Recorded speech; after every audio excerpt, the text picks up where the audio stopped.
Selamat malam Pak Kariman. Selamat malam. Nama saya Kariman. Saya mau melakukan wawancara untuk memenuhi tugas bahasa Indonesia dengan melakukan kegiatan wawancara dengan ahli tanaman cabai. Apakah Bapak ada waktu? Oh, sangat ada waktu untuk malam ini. Kita mulai kegiatan wawancaranya. Oh, boleh, silakan. Bisakah Bapak ceritakan proses persiapan lahan untuk budidaya cabai? Oke, untuk proses persiapan pengolahan lahan untuk persiapan tanaman cabai, kita memulainya dengan melakukan penggarukan, pembajakan menggunakan bajak garu. Kedalaman bajakannya itu bisa 20 hingga 40 cm. Selanjutnya, setelah sudah selesai kita bajak, kita bentuk bedengannya. Bedengan itu, ukuran bedengan itu bisa lebarnya 1 meter, ketinggiannya 30 hingga 40 cm.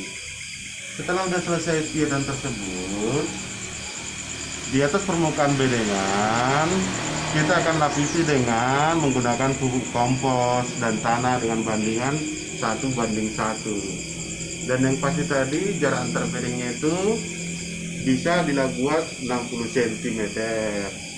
Setelah sudah selesai proses tadi, kita lapisi dengan pemberian mulsa, menggunakan mulsa plastik untuk menutupinya. Itu saya kira untuk kegiatan proses pengolahan lahannya. Silahkan kalau masih ada. Bagaimana cara menanam cabai? Oke, untuk proses penanaman cabai, hal yang pertama kita lakukan, kita harus persiapkan dulu benihnya. Benih tersebut kita pilih benih Jung Super. Benih yang kita dapat, kita rendam 3 jam. Dan benih-benih yang mengapung itu kita buang. Selanjutnya, benih tersebut kita semaikan di dalam baby bag. Setelah udah berumur 3 minggu, kita akan pindahkan ke bedengan yang kita siapkan tadi. Jadi nantinya per hektar itu bisa kita tanam 14.000 batang per hektar. Itu saya kira untuk kegiatan penanaman cabai. Silakan kalau masih ada yang lain. Bagaimana cara merawat dan apa-apa saja yang harus dilakukan? Oke, untuk yang merawat, fokus sebenarnya itu kita harus menjaga sanitasinya. Tujuan sanitasi yang bersih supaya kita terhindar dari hama. Apa-apa saja yang kita lakukan biasanya itu adalah penyiangan gulma.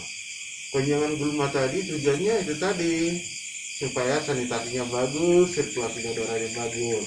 Selanjutnya adalah kita lakukan dengan penunasan. Kita tunas dia sehingga terbentuk yang namanya cabang utama. Saya kira itu untuk perawatannya.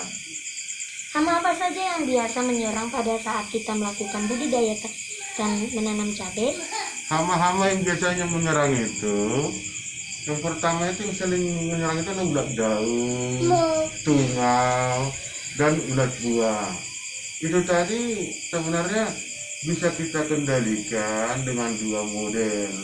Model yang pertama, pengendalian secara biologi dan kimiawi. Kalau biologi, kita mengembangkan musuh alamiah. Kalau kimiawi, kita menyemprotkan bahan insektisida. Itu saya kira untuk perawatan dan untuk pengendalian hamanya. Masih ada yang lain? Selama budidaya cabai, pemupukan apa saja yang harus kita berikan? Oke, untuk pemupukan, kita biasanya memberikan pupuk urea 350 kilo dan KCl 200 kilo untuk per hektarnya. Saya kira itu cukup untuk nutrisi untuk tanaman cabai untuk proses pertumbuhan sampai hingga panennya. Bagaimana pelaksanaan panen cabai? Pelaksanaan panen cabai kita lakukan setelah tanaman berumur 75 hari. Panen kita lakukan biasanya sekali 4 hari selama 1 bulan. Jadi 1 bulan itu kita melakukan panen 7 kali. Berapa hasil panen rata-rata untuk setiap hektarnya pada budidaya cabai? Untuk budidaya tanaman cabai, setiap per hektarnya itu bisa menghasilkan 14 ton cabai segar per hektarnya. Bagaimana proses pemasaran hasil panen cabai? Untuk proses pemasaran hasil panen cabai, selama ini kita nggak ada masalah karena cukup banyak pengumpul untuk hasil cabai tersebut. Kita menjualnya ke pengepul, biasanya itu harga sekarang itu 30.000 per kilonya. Saya kira itu yang bisa kita jelaskan untuk proses pemasarannya. Masihkah ada yang lain? Oh, terima kasih Pak. Terima kasih Pak atas waktunya. Mohon maaf bila tadi ada tutur kata yang salah. Saya mohon maaf, saya mohon izin untuk pulang. Oh, silakan. Terima kasih Pak. Ya, Tuhan memberkati. Ya Pak, terima kasih.